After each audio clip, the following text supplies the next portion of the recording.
Welcome to the No Fear podcast and the No Fear live broadcast. I'm your host, Tony Lauer.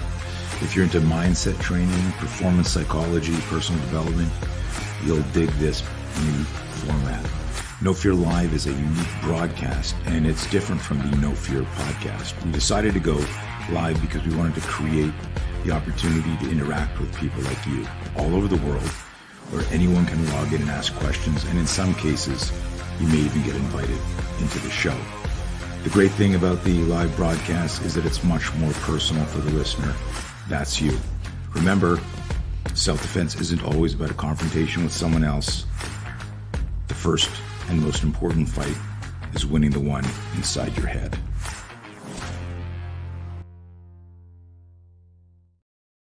It's so bizarre listening to myself talk and then talking again. It's just so weird. I don't like that third person stuff. Kyle, welcome to the No Fear live podcast. How you doing? Thank you for having me. I was just going to say that's a great intro. I was enjoying it. I thought you were doing it live. I thought you were reading that live over the top of your images coming in and out. It's cool. My team's amazing. My team's amazing. We could play it again if you want. Yeah, let's play it about 3 or 4 more times to eat up some of this live broadcast. Right. It's always weird with the live stuff. We haven't figured it out yet because I've got a series of regular stuff that I just do and I release it through the normal, audio video channels. But I wanted, particularly with somebody like you, but all my guests, I try to connect with people that are super interesting and have carved their own niche in the world. There's this independent filmmaker, and I forget his name because it's something I can't pronounce. And I read it in the 80s, and I think you'll dig it. He said something, paraphrasing because I haven't quoted this in decades. If you take your space in the world must make space for you. Mm. If you take your space in the world must make space for you. And you're that guy, right? You're I think that really resonates. And I kind of want to come in hot and ask you something. I don't know what's with my voice here. Let me clear it. Excuse me. I was talking about why we went live is because I've got such interesting guests that I wanted people to be able to interact. And I haven't figured out what the sweet spot is to ask an intelligent question. Middle of the day, normal people are fucking working. So like sometimes we have a good turnout, sometimes we don't. But I got a bunch of questions already planned, and I kind of want to come in hot without even saying who you are and what you do. They'll figure that out as we talk. And it was something you posted recently. It was if Elisa can pop up the victimizing yourself, this one here, I'll let everyone read that. I'll read it. Victimizing yourself is a form of villainizing yourself, because when you begin to think, woe is me, you become your worst enemy. In doing so, you take away your own power, handing your life over to whatever happens to you instead of whatever you choose to do. Now, take that off there a second, Lisa. I got so many questions for you, but talk about that one, because that one kicked off part of a shitstorm recently. I talked about this recently on another podcast. I believe it was with Andy Frisella.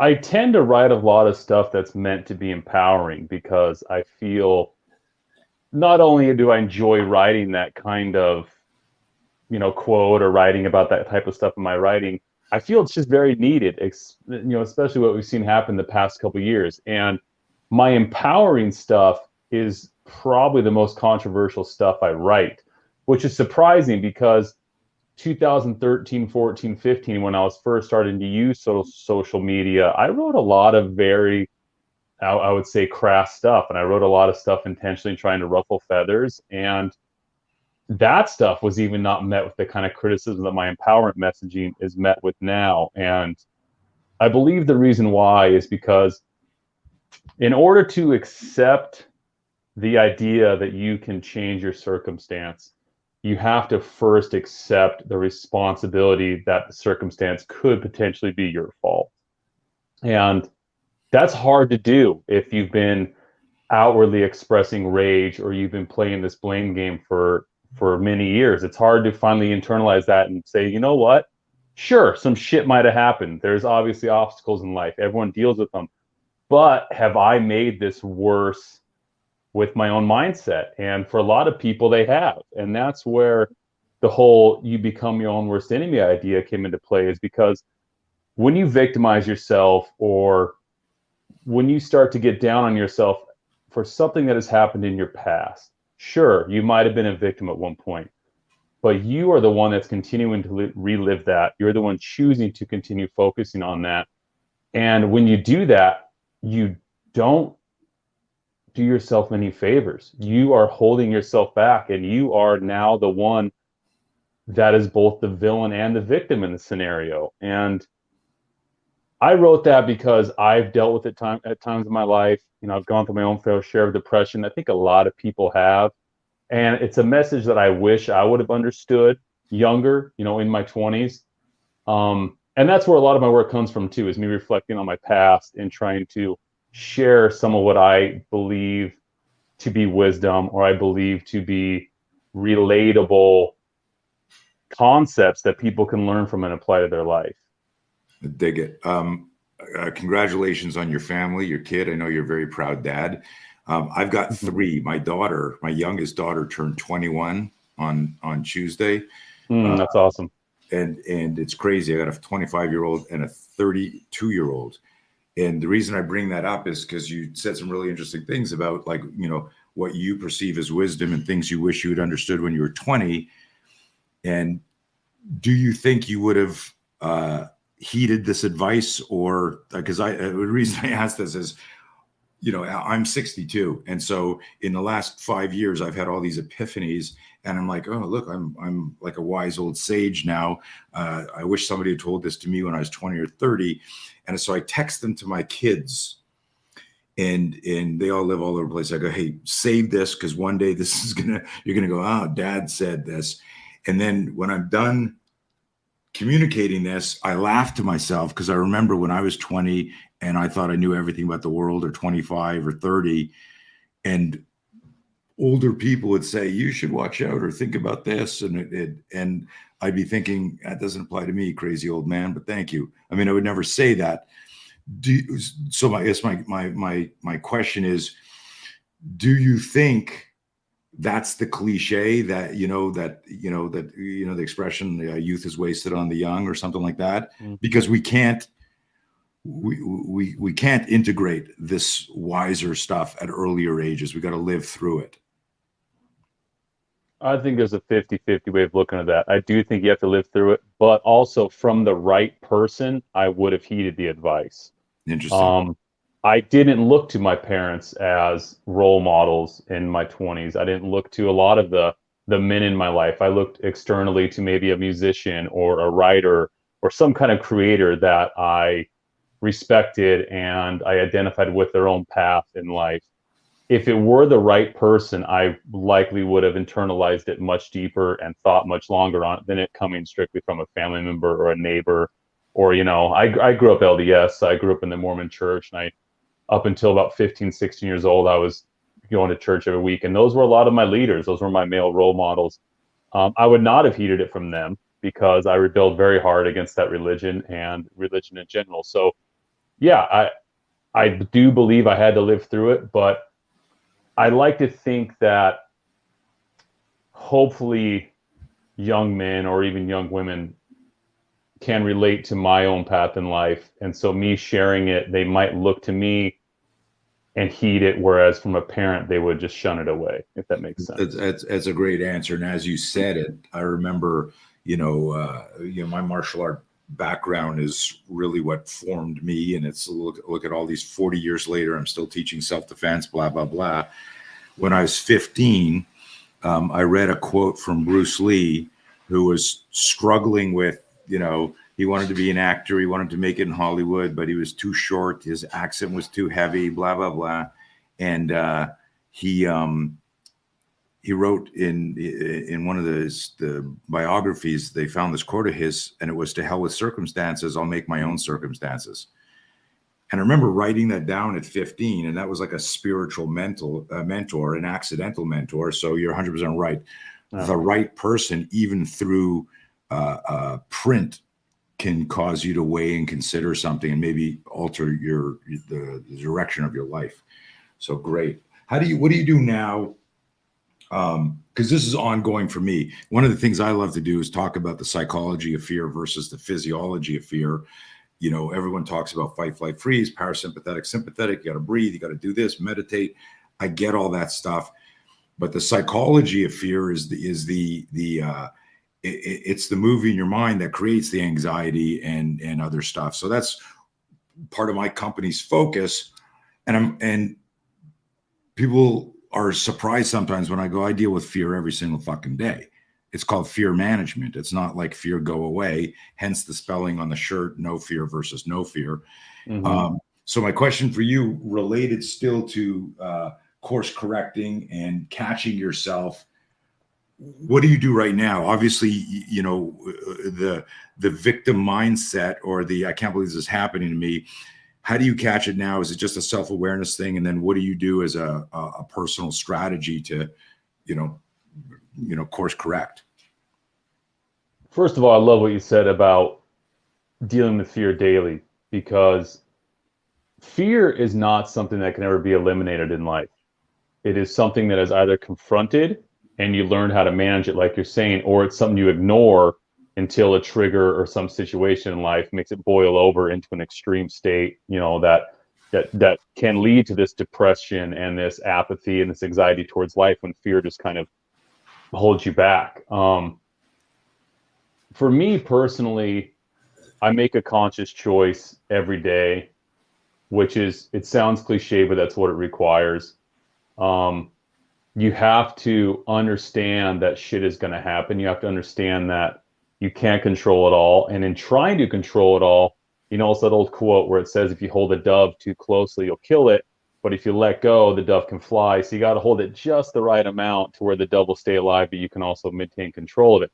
I look at a lot of life that way, and I used to not look at it that way. Up until, you know, 2019, I was very much trying to control my life. I tried to be very aware of my reputation, the way I was perceived by people, and that hyper control actually gave me a lot of fear and anxiety, because it allowed my imagination to run amok. And there's a great quote, I can't remember who said it, it's not one of mine, but it says, your imagination can create problems just as easily as it can solve problems. And that's a quote that I heard in probably my teenage or early 20s, similar to the Bruce Lee quote for you. That quote has always stuck with me. I think of that quote multiple times a week. Whenever I'm starting to go down a path, I stop myself and I think, wait a minute, what am I doing? How can I change this and start thinking of a solution instead of allowing my imagination to run away and escape reality?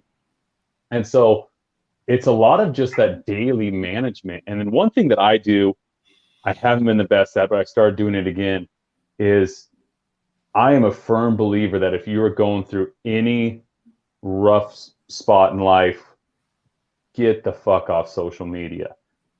I understand that people try to get on social media to distract themselves. They try to get on social media to connect. Just the simple act of being on social media and scrolling and seeking is so chaotic when you think about it. Just the amount of information and stuff you're being, you know, overloaded with. I do not feel social media can ever really be beneficial if you truly are in a state of deep depression or deep anxiety. I think you need to distance yourself from, whether we choose to or not, we're comparing ourselves. We're looking at people that are happy. We're looking at people that are traveling. We're looking at people that have what we want, doing what we want, saying what we want. I don't think social media can go hand in hand with true management of your mental state. And so once a week, I call it phone-free Sundays. I put my phone in a drawer on Saturday night. I don't touch it until Monday. And that means I don't use my phone when I'm going to the store. I don't use it for Google Maps. So I'm trying to drive somewhere I don't use it to order food. I try to completely detach from the social media world, because a lot of my world is tied to social media. I mean, what I do and what you do and what a lot of people do, I receive thousands of messages a week. I have people coming at me every couple minutes of every day. And I need that break, that extended break. I need to force myself to slow down. And it allows me to come back Monday fresh, feeling in a better state to manage what's going to come my way. It alleviates a lot of the stress, which leads to that anxiety and the fear and the depression that people are prone to. Wow. Wow. I love that. I love that. Phone free Sunday. Kind of like a detox or fasting for your system, but fasting for your brain and your mind. I dig that. And it's become my favorite day of the week. I did it for about 6 months consecutively last year, and then my travel schedule got really hectic, and so I was flying on Sundays, and I kind of needed my phone to navigate airports and pull up boarding passes and whatnot. And so come the new year, I told myself I'm doing it again. So I've done it, was it 3 or 4 weeks now? And I forgot how much I enjoyed it. I don't sleep in on Sundays. Like, I'll actually wake up energized, just knowing it's a day that's mine. No one can get a hold of me. If someone needs to get a hold of me, they go through my girlfriend, they go through my parents, they'll send me an email, because I am still on my laptop on Sundays. I usually use it to catch up on some writing projects. And so if someone emails me, they'll get a hold of me that way. But as far as the phone itself, just not having access to me on that day it's so beneficial, and allows me, I feel more present with my relationship, my son. Food tastes better. I mean, food tastes better when you're not on your phone scrolling while you're eating. How many times have you gone to a restaurant, you're eating something, but at the same time you're scrolling on your phone? The amount of sensory distraction you're having with your phone eliminates you from really appreciating what you're eating. I mean, everything has been better on Sundays when I experience it not on that damn device. Dude, so powerful. And we've got a listener in who's traveling in Spain now, who just put a comment on there. Elisa, just pop it up for a sec. Aaron's comment there. Aaron, I hope your wife gets through this, and best wishes on that. But I wanted to talk about that, because literally, Kyle, every day or two, my wife comes to me and says, I saw this on TikTok. It's freaking me out. And I'm like, holy shit, get off the phone. If you Google anything, you're going to die, right? And now you can pop that off now. Thanks. And now, everything's bad for us, right? There's some subject matter expert online who's talking about, steak's bad for you, veggies are bad for you, water's bad for you, oatmeal's bad for you, everything's bad for us. So if you look for it, it's going to create that anxiety, or certainly derail you. And I'm stealing your phone free Sunday, man. Thank you for that. Do it. It'll change your life. I've had a lot of people, because I talk about it in my newsletters every Monday. I send what I call Monday Mutiny, which is kind of my way of it's essentially declaring mutiny on the mundane of your week and your day to day is kind of my theme behind it. And I talk about my phone free Sundays because usually I recap them in the Monday email. And I've had 100 or more people in the past few weeks tell me they tried it, and they write me and say, holy shit, I loved it. I had anxiety at first because you think, oh, what am I missing? Sure. And then halfway through the day, you don't want to go back to your phone. I mean, I'll wake up Monday and I'll be like, I'm not ready to take it out yet. And I have people now that, there's that old quote that says, we train people to treat us the way we want to be treated. And I receive messages from people that say, hey, it's something timely, they need my decision or they need my opinion on, but they'll end it with saying, I know you won't see this till Monday, so thank you. Or like, nice. Yeah. People are learning to know that I can't be contacted on Sundays. And so they'll still reach out to me, but their expectation is set. They'll hear from me in the next day or two. And that that's helped me alleviate the anxiety of it. I mean, I posted on my Instagram, on my stories for the first month or two I did it, telling people, hey, listen, if you're a follower, if you're a friend, if you're a family member, I know a lot of you follow me here on Instagram, you cannot get a hold of me on Sundays anymore. Don't try. It's not going to happen. And it's just made everything easier. And I like what that person said in the comment about the whole internet being a black hole, and what you're saying, because even more so now, because it's become so easy to share an opinion, it's become so easy to create a website that looks like a legitimate news source. Right. It's so easy to write an article from any level of bias. You can put any bullshit credentials you want on there. No one's going to fact check you. No one's going to take the time to see that you're really a doctor or not, whether you're really an expert or not. And you truly can find anything, an argument for anything. And this is my big, I'm going to go on a rant here, but Go for it. this is my big issue with a lot of this new life coaching world we're seeing. Because you have these individuals that might have a following, and they're all parodying the same fucking shit. They're all saying the same thing that each other's saying. None of the thoughts original. They're trying to claim like they've created this new program, this new thing that'll fix your life for $5,000 a month with a 6-month commitment. And it's just hard for the everyday individual to separate the good from the bullshit. And I feel like me as a writer, having been connected to the people I'm connected with, I can identify when some of these people are completely full of shit, but a lot of people can't. And I've read a lot of the books that this advice is coming from. So when I see them parodying some of this advice, I'm just like, I cannot believe you have the gall to charge someone $5,000 a month to hear your life coach advice. Why don't you just recommend the book that advice came from? Like it's such a selfish, it's a lack of integrity. Yeah. It's like, if you really want to help people, how about that plan that you're charging for? Why don't you just admit you got it from a Robert Greene book you read 5 years ago? Like, just recommend the book that's already out there. And I wish more people would just be willing to share wisdom or share advice for the sake of wanting to help, as opposed to making money. And it's one of the things I've really tried to do. I mean, my career has had a very slow trajectory. I've had opportunities numerous times to promote ads, or essentially what people would consider selling out. Because I put most of my stuff out for free. Most of my work is free. My newsletter is free. My books are cheap. I haven't raised the price of my books since 2015. And I could pull the same inflationary bullshit and raise the price of them. Thank you for having those, by the way. Yeah. I've kept the price the same for years because I want it to be accessible, and I want my Instagram to be accessible. It gives me purpose to feel like I'm able to help people in that way, and making a lot of money would not change how much I care. And so that's why I've tried to do things the way I do. And I don't remember how I got off on this tangent, but man, I'm just annoyed at this life coach realm right now. Yeah. But I know there's good ones. I mean, there's some of those people are really good and they genuinely want to help, but it's one of those unfortunate things. Just like the internet. The internet's a good source of information. There's a lot of good information, but there's a lot of bullshit. I think, and I can I can relate because it resonates huge with me. I've had people who have, I'm trying to think of a polite way of saying, stolen my intellectual property and my formula and my system and all of that.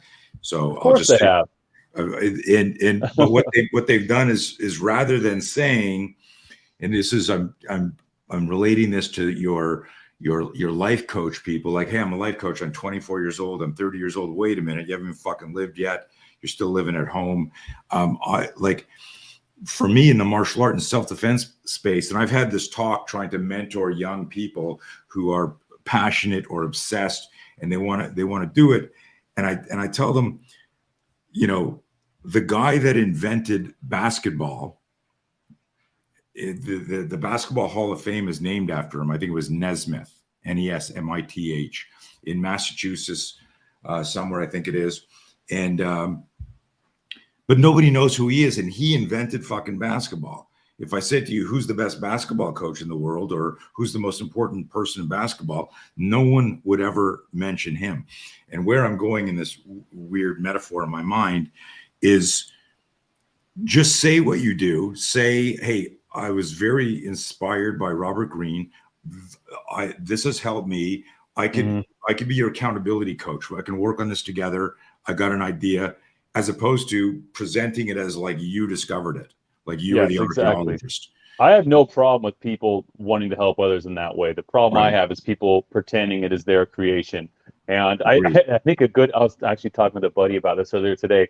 I cannot tell you how many people are acting like they created ice baths. Like, everywhere you look, there's an ice bath, and everyone's acting like they're the first person to discover the benefits of cold therapy. And it's just so comical to me how people just try to pirate everything as their own these days online. Yeah, it's it's like, I mean, the Dunning-Kruger effect, right? So I people love are the Dunning-Kruger effect. I used to work in advertising, and I used to reference the Dunning-Kruger effect in about 50% of my meetings. right, but those who suffer from it didn't know you were talking about them. So That's why I would reference it. right, they'd be going, "Oh, must be him, must be him." Yeah, no, it's insane, and that what's scary is, like, in the industry that I'm in, having that there. These are like, you're giving people advice for critical incidents and life and death stuff. And just, anyways, don't get me started. Let's move back to you, because we'll just talk about assholes on the internet. And there's a ton out there. I want to go to something else, because I posted something about that Monterey shooting, where 11 people were murdered with the and there was a guy who had never seen a gun, doesn't know how to fight, wrestles the machine gun away from the guy. I saw that video. Right. That was a great video. And so I posted something about it, and I was on the fly. I was coming back from a meeting in between some stuff, and I just did a Google search for his name, or an Instagram search for his name, and I found like 5 memes that said stuff about him, that how he was afraid, but he chose courage, which is like our whole thing. That he went primal and moved, that something came over him. Because my messaging is like this, that you don't need to be a black belt to defend yourself. It's a choiceless choice. You got to move. And it ties into, in the most meaningful way, this: are you going to be victim or victor? And that the primary ingredient in courage is fear. And if you've never thought about that, you can't be brave if you're not afraid. And all this shit that we talk about in our program, also mostly for free online, trying to empower. So I put this up there. The last slide, borrowed from somebody else, I put up there, the guy saying, hey, we need more guys like this guy, Brandon Say, if I don't know if I'm pronouncing his last name correct. And then it says in little letters, which I didn't even notice, I didn't read it, my fault. It said, in a world of Kyle Rittenhouses, be a Brandon. And so I posted that, and I have a lot of Second Amendment followers, and all these guys. People lost their fucking minds. I wrote this really meaningful post about courage, and I challenged people. I said, don't say that's why I carry, and don't say that's why jiu-jitsu would work, and don't say this is why I train, because you don't know what you're going to do until it happens. And then you find out if you're prepared or if you can manage the fear. Anyways, all of that isn't so that you can talk about self-defense, but like, this post went fucking berserk yesterday, but people attacking me. I'm unfollowing you. I'm unfollowing you. I'm unfollowing you. And, what do you know? Obviously you don't know your audience, blah, blah, blah.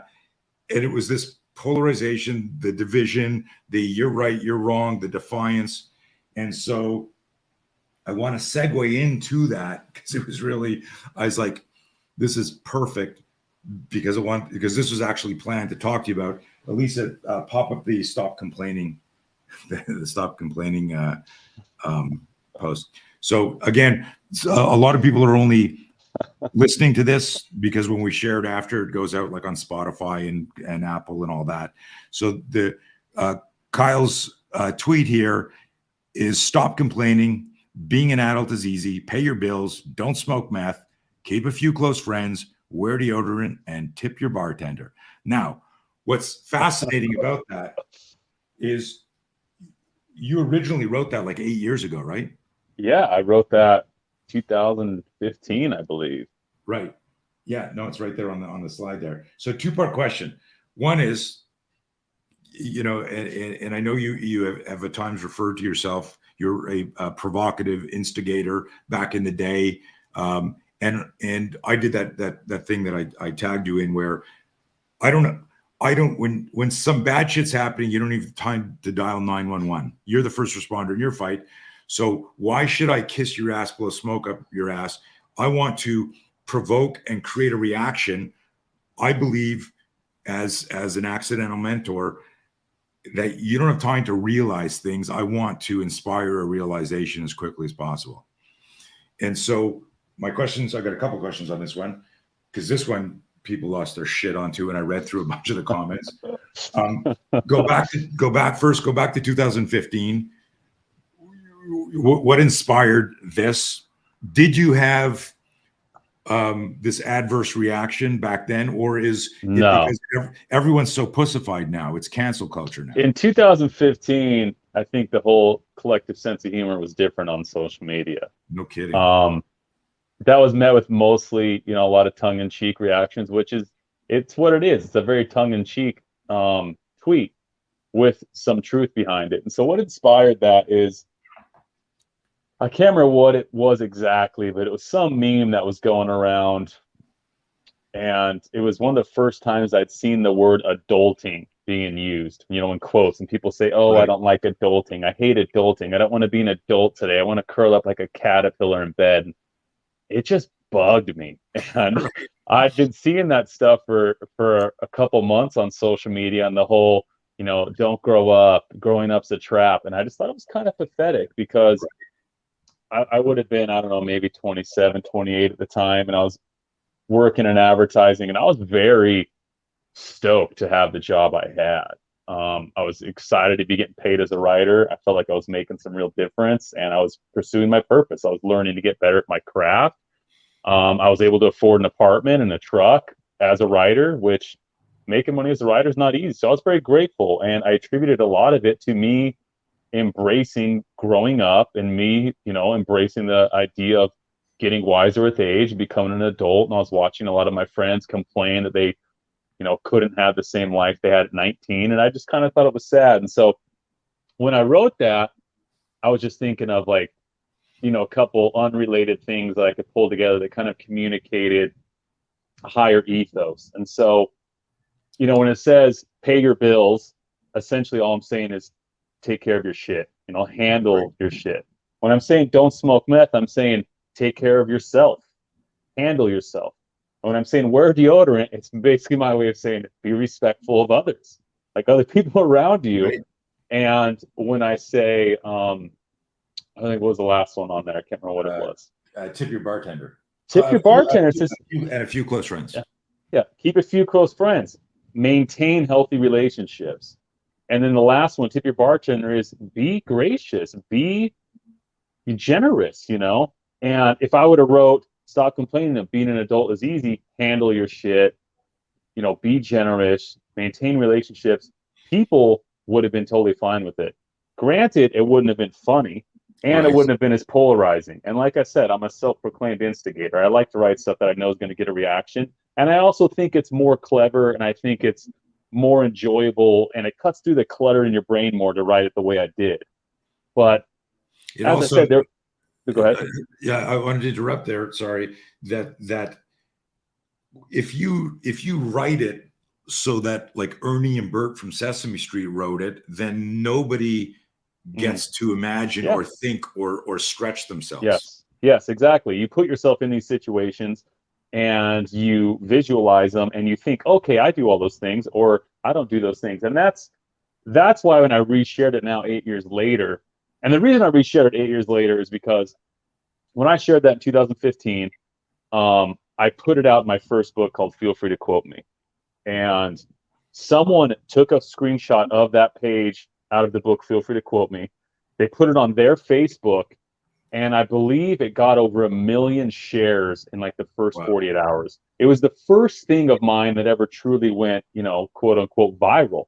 But it went viral without my name attached to it at all. Someone literally posted a photo of the page, didn't give me any credit. And so it went wild. And I was getting contacted from friends saying, my radio DJ in Indiana just read your quote online. Like, it went wildfire, 2015. Wild. And I was like, this is cool, but at the same time, damn, I wish I would have credited my books. I probably would have sold a couple copies. Right. So I wanted to repost it because I wanted to bring it back and kind of see if people remembered it that might have seen it that many years ago. But also I wanted to test the waters of the current climate. I knew it was going to be received in the way that I kind of anticipated. I didn't think it was going to get as bad, but it's this colloquial or this collective idea that we have, well, not that we, but a lot of people have, where they need all of their needs or they need all of their problems addressed by everybody else. Like, why aren't you thinking about me? Or why aren't you talking about me specifically? I am unique. I have this issue. And that's just not how the world fucking works. People can't focus on everything you're doing. And I can't write in 140 characters back in the day when I wrote that. I can't write something in 140 characters that's going to encompass every one of your problems unless it's very bland and general. And at that point, what's the point in writing it at all? Right. So it's just a fact, if you look at the comments on that, everyone's, well, what about this? Well, I come from this background. No shit. You probably do come from a background that's different. But again, there's an ethos behind each one of those things I say. But I read a few comments. The one comment that I read that actually bothered me and inspired me to repost the subsequent post about victimizing yourself. I read a quote from someone that said, oh, coming from a rich white guy, this blah, blah, blah, going off on me. First of all, I wrote that in 2015. I was making $52,000 a year as a copywriter, and I was fucking stoked to make $52,000 a year. So when I initially conceptualized that, I was by no means a rich guy. Yes, I'm white. Yes, I'm a guy. Yes, I'm tall. I still deal with the same emotions. I deal with the same heartbreak, just as we all do. And that's why the past few years, I have tried so hard to not feed the divide. I have tried so hard to not feed, pitting people against each other. And a lot of times it has upset people. People come to me and say, why haven't you chosen a side? Why aren't you this or that? And I tell people, I have chosen a side. I chose the side of the people. As soon as I saw what was happening in 2020, I chose to be a voice that was going to unite people and remind people that, guess what? We all have differences, but we all have shit in common. And that's essentially what I did with my book, Fucking History, too. I wanted to address the fact that, guess what? Kings and queens 1,000 years ago that were running kingdoms still dealt with jealousy. They still dealt with envy. They still had problems with this and that, just as you do today. Now you just have technology that might complicate things. And so when I hear people say stuff like that, it upsets me because I know they're trying to divide. And it just bothers me to see it happen. I don't ever delete comments. I don't ever block anyone. I like having my social space kind of be somewhere for people to really just kind of reveal their character or, kind of have, I let them do their thing. I don't ever block anyone. I've never deleted a comment. And that's because I want to have a space that brings everyone together. Now, sometimes it brings people together in a negative way. Sometimes it brings people together in a positive way. But guess what? I received just as many DMs, people that were afraid to comment because they know if they comment, they're going to open themselves up to ridicule. I received hundreds of DMs after that post saying, that post made me laugh. Thank you. I needed that today. I know what you were trying to communicate. I love it. Thank you for that. Your work over the past couple of years has been so meaningful. It's helped me laugh whenever I'm down. And that's ultimately what I'm trying to do. That's ultimately what the purpose of what I'm doing is. It's just to kind of shake your brain out of whatever rut it's in or help you laugh during a hard time. But in doing so, obviously, I put myself out for public criticism. But if you're a writer that can't handle criticism, you're never going to be much of a writer, because any artist in general, I mean, you look at how people interpret a painting differently. Some people think a painting's beautiful. Some people think it's ugly. Some think it's controversial. Some think it's, nice enough to be hung in their dining room. Art is meant to evoke emotion. And I was telling someone this a while back when they were asking for advice on writing. I said the biggest compliment you can get on your writing is to evoke emotion. If you write that evokes, even if it's a negative response, you did something, as opposed to writing something that's just ignored. It's better to be hot or cold. It's that famous line from Gangs of New York when Bill the Butcher says, you're neither hot nor cold, so I spit you back out. Saying you don't want to be lukewarm. And I think that's the same way as a creator. I don't want to be lukewarm. I want to be hot and cold, and I want to be authentic. And I want to write about the things that I find funny. I want to write about the things that I find relatable, that I find worth sharing. I think the majority of my audience, if they've been with me for the past couple of years, they know the kind of person I am. And so anyone that tries to paint me in a different light, most of those people in the comments I click, they're not even following me. They're people that were sent there by a friend. They're people that were sent there by some other page that might have reposted it and said, look at this asshole, let's go after him. And so they're not even people that are going to buy my books. They're not going to attend one of my lectures. So why should I concern myself with their opinion? Yeah.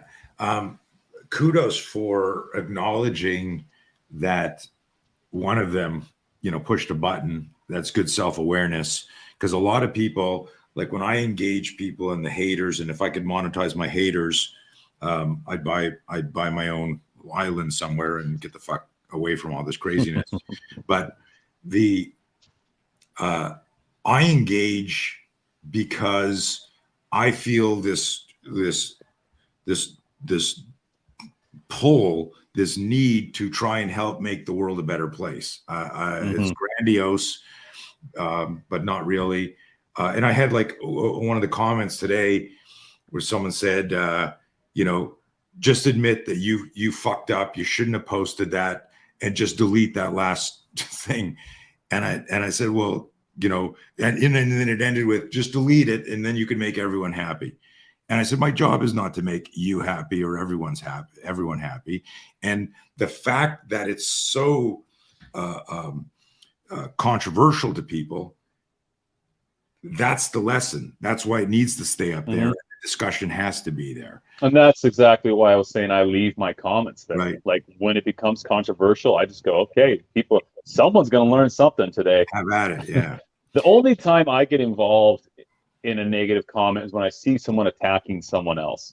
Like if I have someone that writes something meaningful and then someone else jumps in and tries to twist it, I will get involved, but only in the sense that I know I'm witty enough that I can write something really cutting. And so I'll get in there and I'll usually come back to fairly cutting response in the event that 9 times out of 10, I can usually get that person to delete their original comment. Right. Because they're like, damn, I don't know how to come back from that. Right. And so I'll get into defend people that I know are just trying to have a good conversation, or people that I recognize as a long-term reader of mine. Like I don't want to see someone whose username I've been watching for years support me get ripped apart on my page. That stuff fucking bugs me. Yeah. I've seen that and had that happen with some other shit that it's amazing how easy it is to be a fucking internet bully for people. And well, it's easy in real life. It's always easy to be a bully. That's why people default to it. It's easier than being compassionate sometimes, because being compassionate requires a level of empathy and understanding that a lot of people aren't willing to discover, because in order to develop empathy, you have to look inward. And that's hard to do for some, because you have to learn to admit your own faults and where you've made mistakes yourself. And so it's always easier to bully. And that's why the past 3 years have been just both sides pitted against each other. It's so much easier to put someone in a bucket, to call them a name, to attack them for an ideology, than it is to actually understand where that person is coming from. And I believe that's one of the things that makes me, or any writer, good, is the willingness to look inward, the willingness to admit your own mistakes. Like, trust me, if I do something that I genuinely feel sorry for, I will apologize. I will admit that I didn't see things correctly. But if I do something that I actually believe in, or I said what I wanted to say and people come after me for it, I'm not going to apologize for that. Because as soon as I do that, I'm betraying myself. And if you betray yourself enough, there's going to come a time in life, like you're talking about, pulling the gun away from that gun man. If you betray yourself enough, something at one point is going to happen in life, and you're not going to be ready to fall back on yourself. You're not going to have yourself to catch yourself. You're not going to know who you are. And it's probably not going to be something aggressive like disarming a gunman. It's going to be something emotional. Someone's going to die. You're going to go through a heartbreak. You're going to experience some severe loss. And if you don't have yourself to trust, you're going to have a hell of a fucking time climbing out of that. And so I try as often as possible to not betray myself for the sake of other people. If I betray myself just to keep the masses from coming after me, that's not a life I want to live. That's not the way I want to write, and that's not that's not the example I want to set for my son. Yeah, that's amazing. There's a line, another polarizing figure, Sean Penn, but something I read when he had his first kid, and this is going back, I don't know how, I didn't know I was going to talk about this, so I didn't have any facts there, but I think it's got to be, my son's 32, so it's got to be 25, 26 years ago, and blew my mind. He said, when I'm looking at my son and my son's looking back at me, I never want him to see a liar.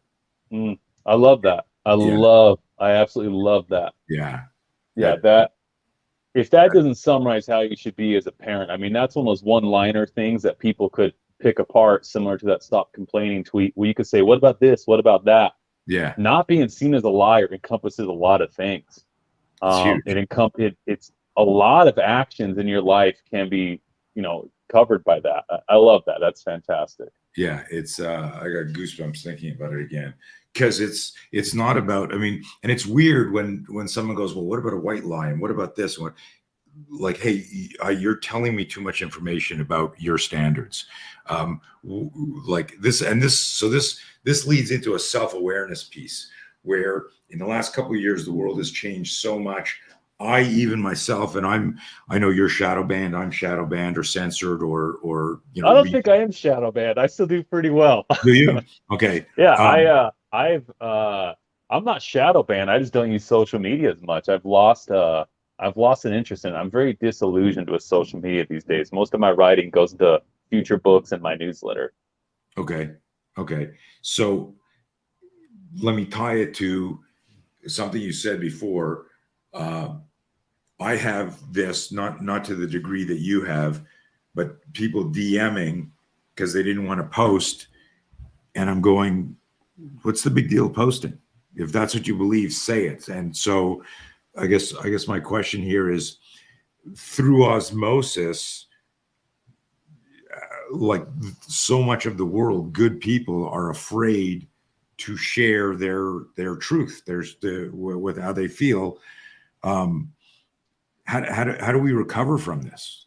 How does the pendulum swing the other way, where it's like, instead of a DM to you, Kyle, going, hey man, I didn't want people to see this because they didn't want them to know, Mhm. but great job, but just say it. It's multiple prongs. One, I think it's people like you and me and others setting an example and showing them it's okay to do that. And I do appreciate the celebrities over the past few years that are willing to do that. I appreciate the ones that actually are willing to express their opinion, in fear of jeopardizing a career. But also, it's practice. Um, when I was a teenager and I stopped going to church and I decided the Mormon faith wasn't for me, my whole world up to that point kind of blew up. I mean, even at 15 or 16, my entire worldview was shaped with this idea of heaven and hell and the Holy Spirit, God, and everything I've been raised with. And so when I decided that was no longer for me, I had to rediscover the way I was going to view the world. And that required a lot of self-awareness, but it also required a lot of trust in myself. And at times, I didn't know what the fuck I was doing. I felt so lost as a teenager. I played sports just because I wanted to fit in. I got a college scholarship for football. I didn't even like football. I just wanted to fit in. I wanted to be accepted somewhere. And this all originated from me leaving the church and trying to find where I belong. And in doing so, I became very independent out of circumstance. I did a lot of things solo. And what that taught me, though, is to trust my intuition. And it got me comfortable expressing different beliefs with people. It got me comfortable disagreeing. And it got me comfortable with saying how I felt. And so when I started writing, I already knew what it was like to put myself out for criticism. I already developed a little bit of thick skin. But still, to this day, there's stuff that I write or stuff that I say, and I have some apprehension with it. Because, like we said, fear doesn't go away. There's still always the fear of being misunderstood. And that's largely probably what caused me to be repulsed by that comment, being called a rich white guy. It's that fear of being misunderstood. It's like, no, you're misunderstanding me. You don't know what my life was like 8 years ago when I wrote that. You don't know what I was doing. You don't know how excited I was to have a $725 a month apartment and be able to make a truck payment. But what I'm getting at here is it takes repeated effort and it takes small steps of expressing yourself. If you're not comfortable expressing yourself online to thousands of people, next time you're in a conversation with friends and you don't disagree with something, don't agree with it. If you disagree with it, actually express the fact that you disagree with it. Practice in your circle of trust what it's like to have conversations that require different opinions. And then you'll get more comfortable with it. And then next time you're in a meeting at work you'll feel okay disagreeing with your boss because you have some conviction and you know what you believe. And then that'll translate to you being able to do it on a larger and larger scale. So the reason that I feel comfortable doing it to millions of people is because I've done it for so long. And so how do we correct it? It starts with people deciding to do it in their everyday life. And then eventually it'll get to a point where they're willing to do it publicly. Great, great. And that's, I'm sure you know this number one fear in the world for years and years and years is public speaking. And public speaking, is when you're posting online, that's Yeah. that form of, digital. Well, that's why people do it through troll accounts that don't have their real photo and they don't have a real name, because that way you can say whatever you want and nothing's come back to you. But I think it's funny you say public speaking's a fear, because even up until the last 4 or 5 years ago, one of my biggest fears, and it's weird, the oddest fucking fear, I hated standing in lines. I hated waiting in lines. I don't know if it was so much a fear as it was a social anxiety of mine. I could pitch in a meeting because I traveled and I worked a lot in advertising. I could go pitch an investor at a bank in New York. I could do all this stuff because I was so comfortable with that. But when it came to waiting in line, like at a grocery store, it was the act of me just standing there and having to just kind of like, twiddle my thumbs with everyone that scared the shit out of me. I don't know why, but I hated doing it. It got to the point that if I went out to like a bar and there was a line to get in, I wouldn't wait in that line to get in. I'd be like, no, I'm not standing in that line. We're going to a different bar. And I think a lot of people looked at me being arrogant, like I'm too good to wait in lines. But honestly, it was me just being nervous. I would stand in line at a movie waiting to get a popcorn with my friends, and I would start sweating. And I'd be like, what the fuck is this? I just left a meeting where I pitched, these hotel ideas to a group of 50 people, but I can't wait in a fucking line to check out at the grocery store. Everyone has stuff that bothers them, but I guess what? Now I love it. Now I love going grocery shopping. It's like my little respite from the day, and I'll go hang. I'm well known at the Whole Foods down the street. I love going, and I'll stand in line. I'll stand in line. I'll chat to people, and I'll help people put stuff in their carts. But it just required me one day. I remember when I finally decided I was going to get over it. Is I was living with my girlfriend, and we went grocery shopping for the first time together. We just moved in, and she could tell that I was just so tense, and I did not like being at the grocery store. And I didn't tell her why. And then she brought it up one time. She's like, why do you hate grocery shopping so much? And when I had to admit to her, it's because I don't like standing in lines, I felt so stupid. Because at this point, she knew me. She met me through my work. She knew me as like this fairly successful writer, and that I had this career where I'd go speak in front of crowds. And it just kind of blew her mind. And I was like, you know what? That is really fucking stupid. I got to handle this. And it was just that snapped out. Yeah. And then I decided, you know what? I have to handle it. So then I just learned to just decompress. And I think a lot of it came from, I would get recognized every so often, and I didn't like feeling like I suddenly had to turn on. And it was when I kind of alleviated myself of the feeling of having to be perceived a certain way in public, because a lot of people online might look at me a different way, and they meet me in public and they realize I'm just like a goofy dude, and I'm not really as harsh or as critical as I come across.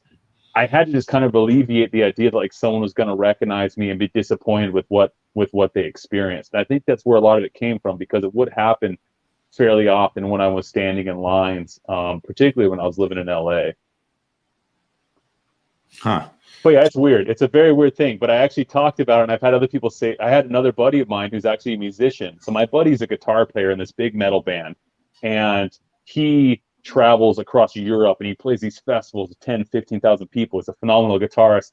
And I was talking about him one day, and he looked at me and goes, I thought I was the only one. He's like, I used to have to take Xanax to go grocery shopping because I knew once I got in line, I would get such bad anxiety. He's like, it used to take me like a day to hype myself up to go to the bank because I knew I was going to have to stand in line at the bank. And it's just so crazy to me because on the flip side of that, he's in Sweden or Stockholm playing this metal festival with 20,000 fans, and it's totally fine to him. Right. It's just that one weird little thing. And so the reason I share that story is because when a lot of people think of fear, you think of these big grandiose things, or you think of like the public speaking in front of a crowd, or you think of, fear of sharks, or the fear of all this kind of shit. it's these little things in our life that really affect us the most. Like it's the dumb little fears that we're not even acknowledging or willing to look inward and admit that we have that can seriously fuck up the way we live. Yeah, I love that. And one of the, one of the maxims from our program is that fear throttles everything we do, from who we talk to, therefore who are your friends and who you're going to marry. And it influences how much money you make, where you're going to work, where you're going to live, how much weight you lift, and whether or not you're going to defend yourself.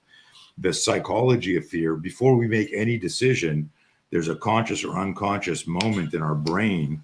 And this is to correct it. It's all that self-awareness. Your girlfriend asked you a question that triggered this introspective moment.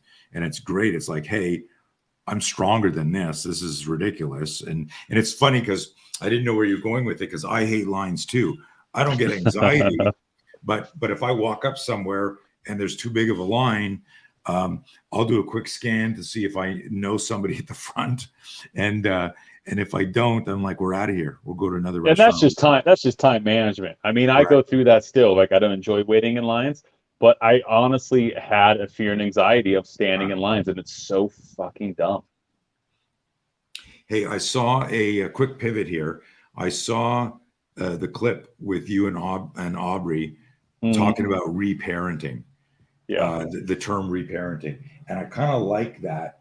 But before you dig into that, again, moved by the idea of the terminology reparenting, and again, your transparency and authenticity all throughout this call, but especially that, and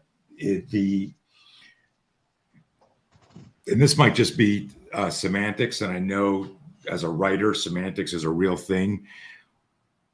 I think of myself as a really good dad, a loving dad, and I didn't like how my mom raised me, and I didn't like how my dad raised me. And when I had a kid with my son was I got custody of him when he was 3 months old. Crazy relationship, split up with my girlfriend. I fought for custody, which is unheard of back 30 years ago. Especially I was living in Canada at the time, and people were like, "How are you going to raise him? How are you going to do that? You're traveling around the world. You're doing seminars." And I would make a joke that I'm just going to do the opposite of what my parents did, and everything will be fine. And but I realize now, and all my kids are here because my daughter's birthday this week, that I fucked up a lot of things still, even with good intentions. There's no user manual, and I have my own internal guilt or remorse. I worked too hard. I didn't do that. Dad, can you read me a story in a minute? I got to finish writing this, whatever it is. But I wanted to get that out and get that off my chest. But also, I wanted you to dive into that, because I think it's an important thing for my audience to hear about that experience with your kid, and this is the idea of reparenting and what it means to you. Yeah, well, first of all, the term reparenting is not mine. Okay. I believe I read that in a psychology book.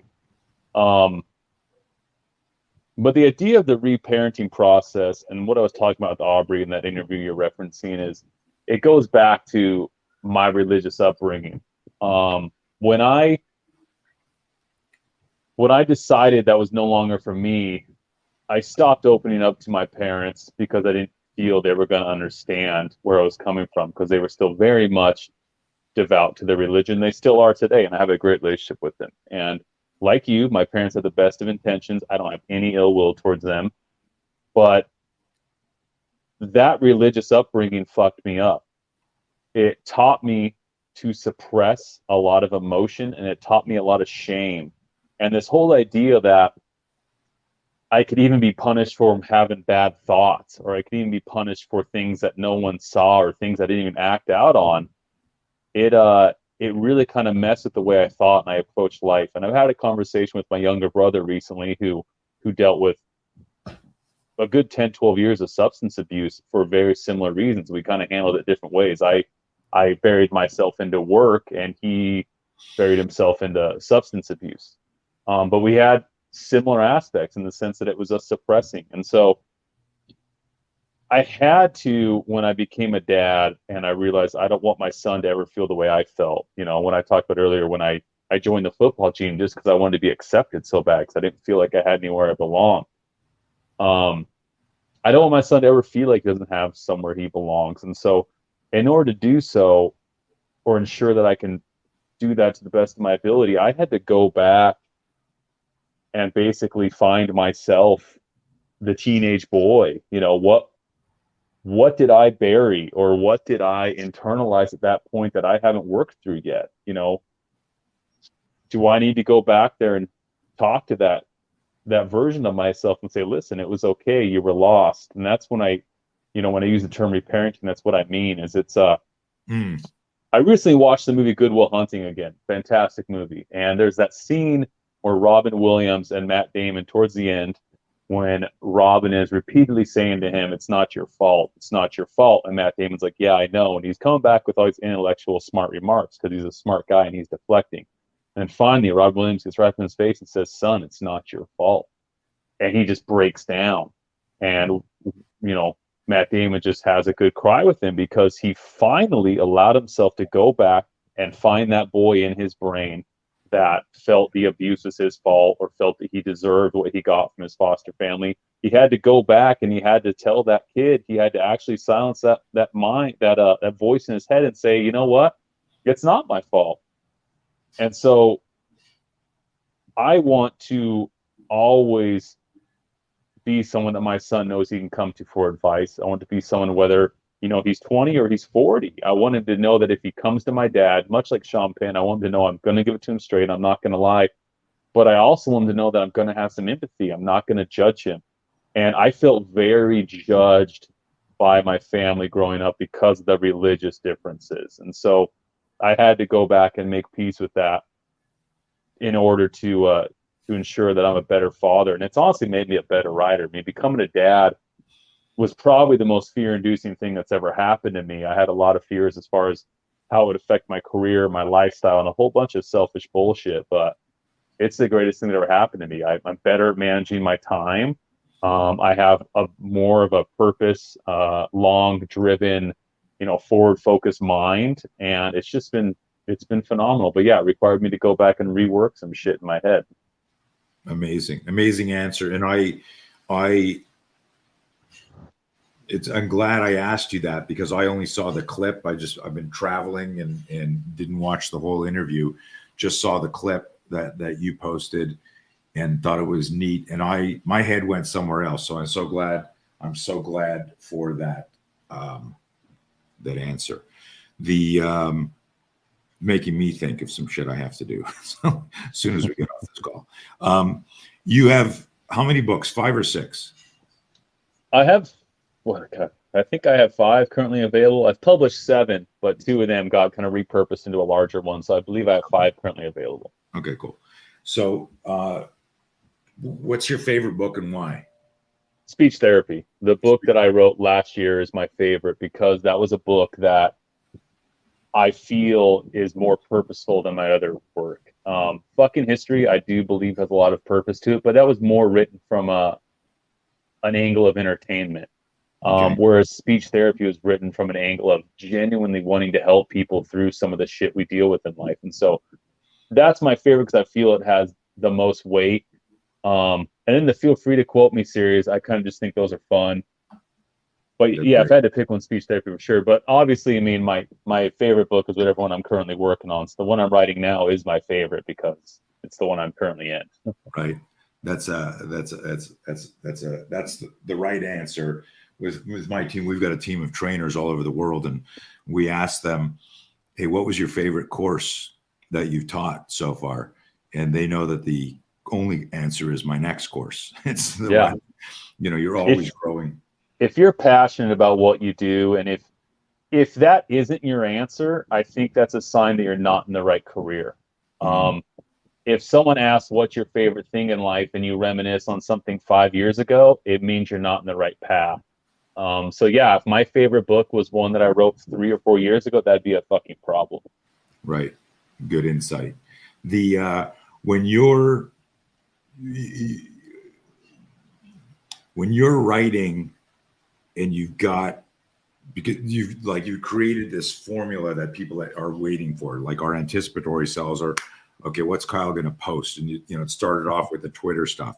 Do you have a a formula for yourself where you, like, I have some friends that are writers and they go, at this time I go in this room and I write, or you could be out having coffee with your kid, you see something, you make a note, you go, that's going to be, or all of the above. What's your protocol or All formula? of the above. Okay. I have the notes app on my phone that every time I see an observation or I have a thought, like even if I'm driving, I'll pull over on the side of the road and I'll quickly write it in my notes app to revisit it later. But currently, and I embrace this when I became a father because, kind of out of necessity, I do have a writing schedule where I get up at 5 a.m. By the time my coffee's made, I'm in my office by 5:15, and I don't allow myself to have my first sip of coffee until the notepad on my computer is open and I'm starting to write. And then I'll usually write to about 7:30 or 8, which is when my son and my girlfriend, the rest of the house gets up and the dogs and cats. And so I have like that 2.5, 3 hours in the morning. That's all mine for writing. And the rest of the day will usually be filled with stuff like this or emails, or I still do advertising contracts here or there. So I'll have some other projects with clients I might be working on. But I used to not do that at all. I used to be very much seat of my pants. I would write until 3 a.m. some mornings. I would write in the middle of the day. I would just write when I felt it.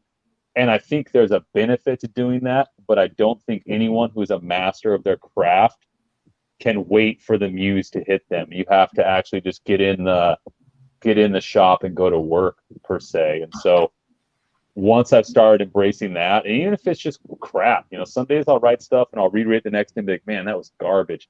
But it's just the fact that I'm doing it.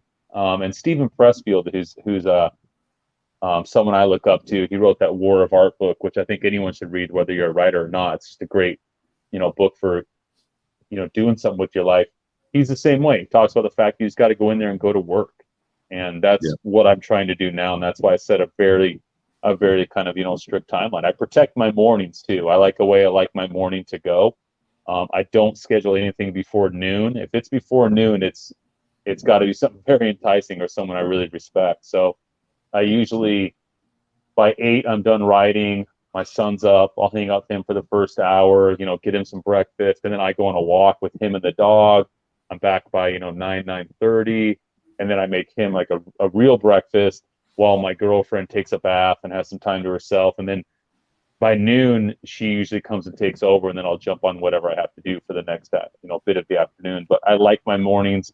I like to write. I like to spend time with my son, walk my dog, and take it easy until work starts to hit. That's amazing. I love that. It's crazy because there's so many, again, the gurus out there telling you how you should schedule your day, and you gotta find what works for you. I'm Absolutely. I have the most energy in the morning, and what do you think of writer's block? Is it Um, is it a real force? yes, but I've never had a writer's block that I've not been able to push through if I decide to push through it. Um, my best thing for writer's block has always been cardio. If I go on a walk, or if I go jump on an elliptical, or if I do something that's like mindless motion, kind of get your brain in that theta state. It's similar to how people say they have their best ideas when they're driving or their best ideas when they're taking a shower. It's because your brain at that point is in a theta state where it's just doing what it knows to do. You don't really have to think about what to do when you drive. Right. You kind of just know reactionary how to handle it. Same with showering. And so that's why good thoughts come to you. And so when I'm feeling that, and that's also why I take walks every morning with my son and my dog, because generally on that walk, what I'm doing is my son will be looking at the birds and the plants, and I'll be thinking about what I wrote that morning, and I'll be reanalyzing it, replaying it in my head, and I'll be like, oh, paragraph 2, that second sentence in, like that word should be this word, and oh, that semicolon's in the wrong place. And I'll think of like very deliberate things that'll just come to me, or I'll suddenly get an idea of how to completely rewrite a chapter that comes to me on those walks. And that's when I pull up my phone, I quickly put it in my notes app. I think you have to allow writer's block to happen. I think, like most things in life, being defeated is a choice, and writer's block is a form of defeat. It's interesting. I'm a big Pressfield fan, and through a mutual friend, we got introduced. I've hung out with him. I've met Oh, him. that's awesome. I love that guy. I'd love to meet He's, him. I have he's probably given away 20 copies of the War of Art. I mean, I buy it for people. I hand it off. Like I have copies in, when I in my office, and if a friend comes over, and I'll be like, oh, you know what book you'd like, and I'll just I give that book away like crazy.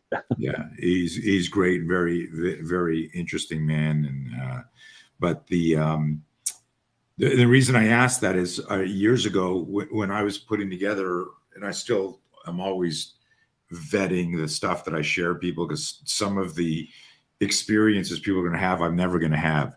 So if I'm telling some guys, hey, like in the active shooter event, I'm talking about strategies to manage fear. I can look at people and go, I've never been in a gunfight. I hope I'm never in a gunfight. But like, I've been studying violence, fear, and aggression for 40 fucking years. And anytime I'm with somebody that's a pro fighter or been in a gunfight, military, law enforcement, I pick their brains. I want to know if what I'm intuiting resonates. And I was interviewing, and this has to do with the writer's block, but also metaphorically any block. Maurice Smith, who was a K1 champion, kickboxer, UFC champ, and we're both guest instructors at this martial arts camp many years ago. And I said to him, hey, Maurice, I got to ask you, because I pick every real fighter's brain about how they manage their fear. And I want to know, are you afraid before your fight? And if you are, because a lot of people don't realize this, like Mike Tyson used to throw up and cry. George St. Pierre, if you know who that is, one of the best MMA fighters in the world. George, says, hey, the worst day of my life is every day I got to fight.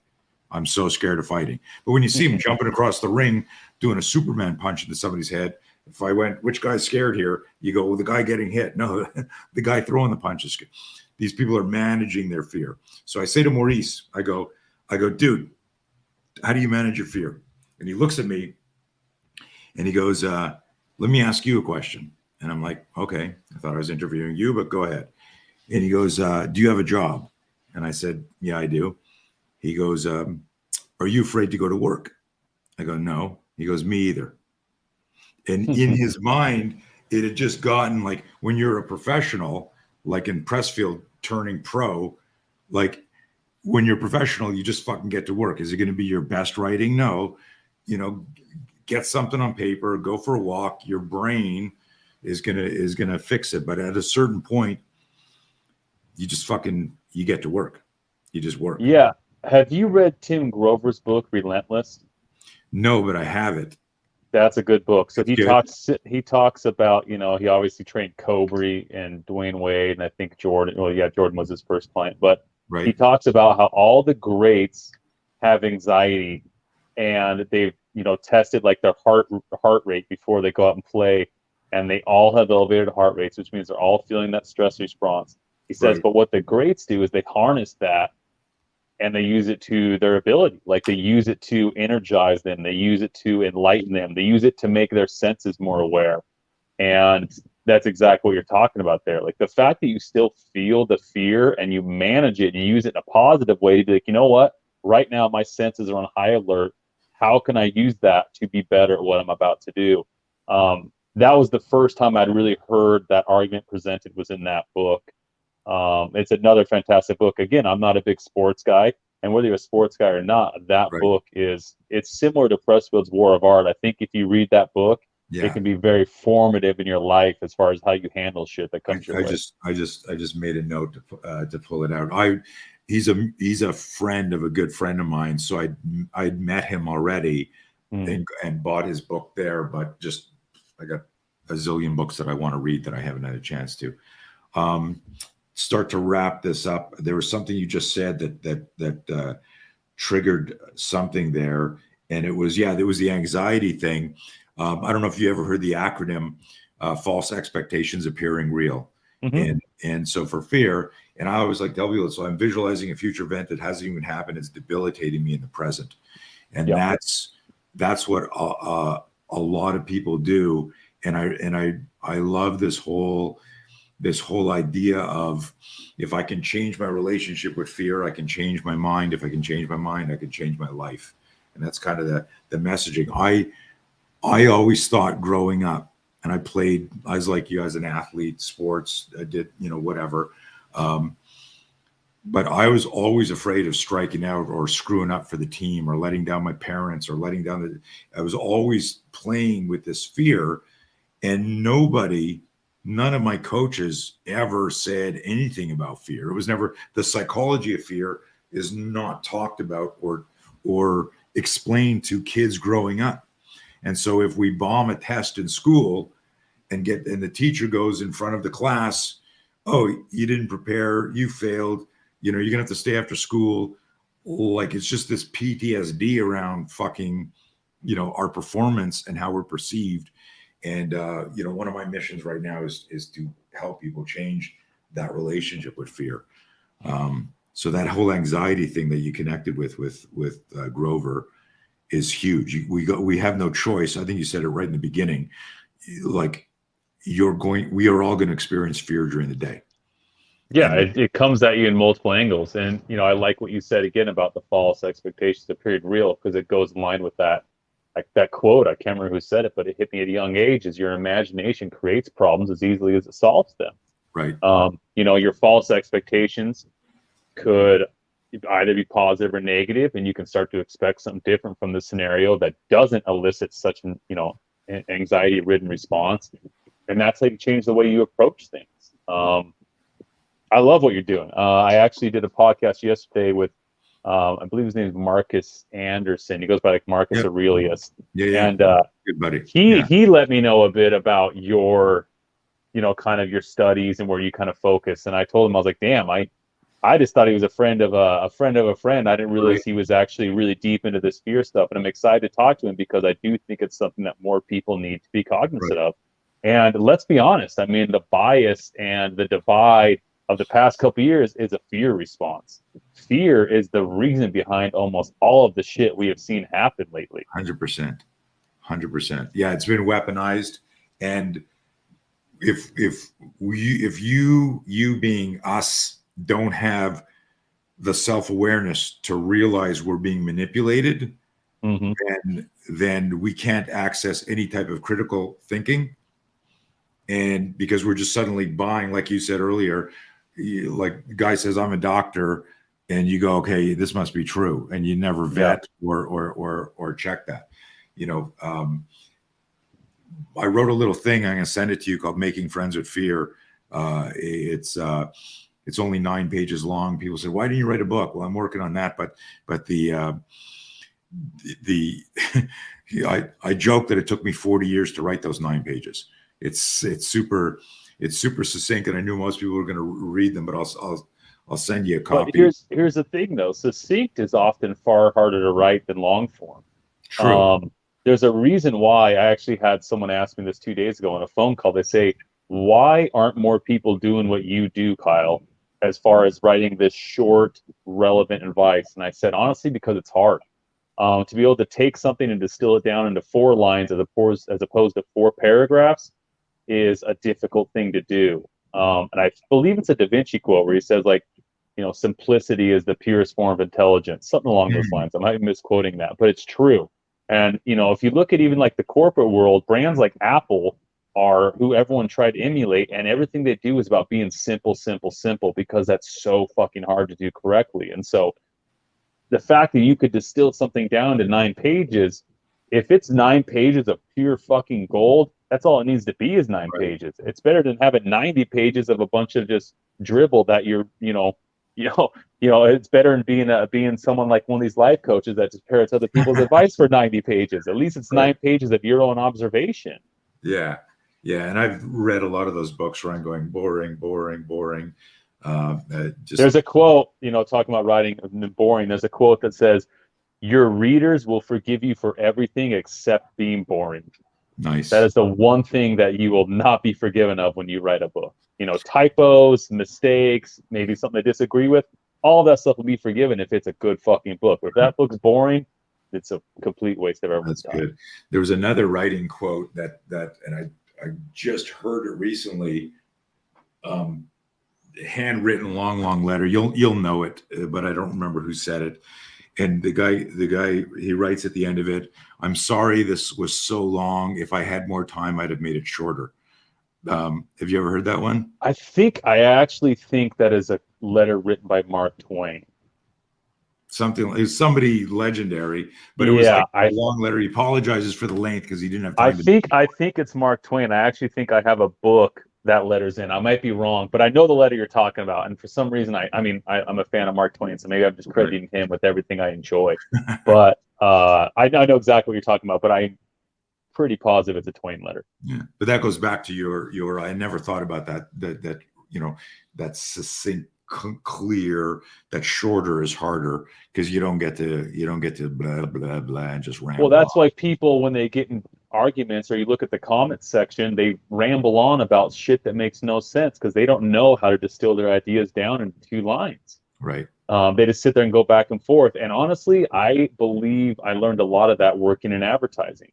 The fact that I left my advertising career a couple of years ago and I wanted to pursue more purposeful stuff, I still learned a lot because I was writing a lot of, headlines. I was writing email copy. I was writing short blocks that were restricted for TV or a billboard. I learned how to take something that was fairly conceptual and chop it into 8 words.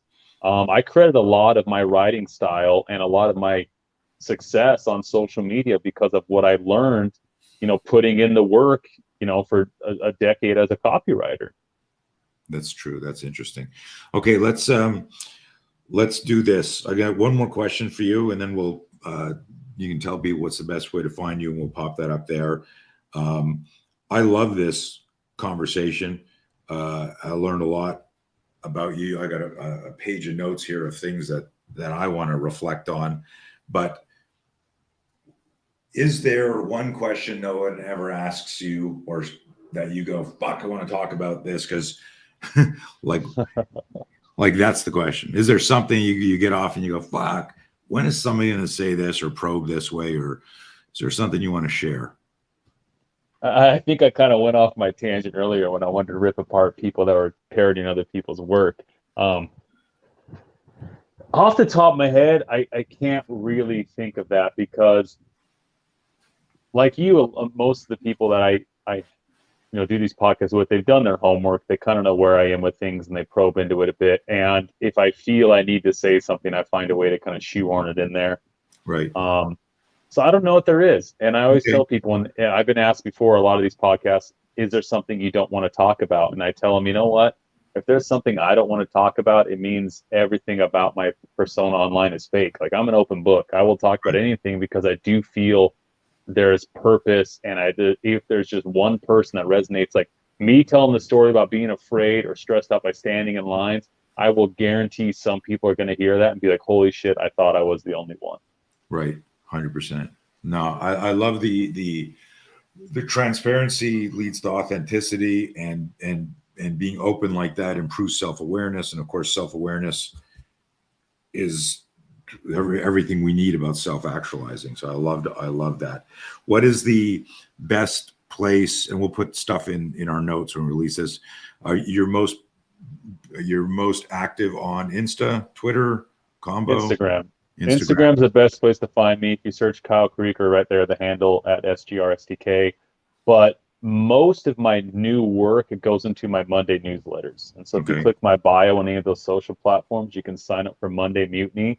That's where I put most of my new work, my current reflections. Because like I said, I'm fairly disillusioned by social media these days. I use it though because I like, connect with people. It's the same reason why I agreed to do a live podcast. I think it's a cool way to connect and have people feel like they're more involved. And so I still get on social media, but definitely my newsletters where my work goes these days, and also books that have yet to be released.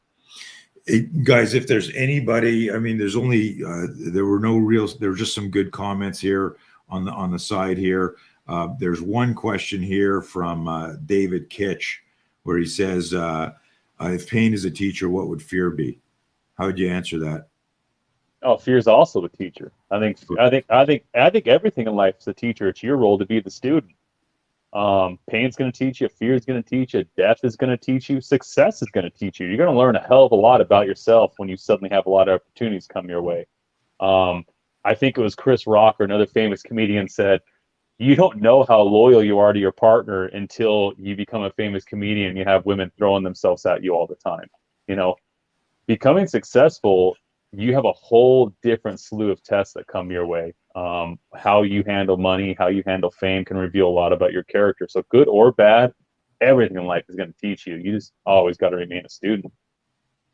100%. Love the answer. And totally agree. I always joke that, you're the student, life's the teacher, and how, every event, how did you grade yourself? Did you get an F? Did you get an A? What could you do better? What did you learn? Anyone else got any questions while we wrap this up here? Most of them were just enjoyed the conversation, et cetera, et cetera, et cetera. Okay. Well, Kyle, it was cool getting to know you. Next time you're out here, let's try and get dinner with our mutual friends. Where are you located? Near San Diego. Okay, cool. I think Yeah. TJ and Natasha moved to Tennessee. Oh, did they? Yeah, Oh, they shit. live in like Franklin now, I believe. They moved to Tennessee last year. But Oh my God. I do have some other friends. I was actually born in San Diego. I was born in El Cajon of all places. Okay. But I moved to Utah as a baby. All I have is the birth certificate. I have no real memories of Right. my life as a child there. I lived in Utah most of my life, but definitely let's get together. I might be in San Diego this spring for a book signing. There's a store there. I can't remember the name of it, but I've been seeing some photos of it, and I think it'd be fun to host an event there. Yeah, and I'll reach out because I one of my buddies and part of my company just moved to Franklin as well.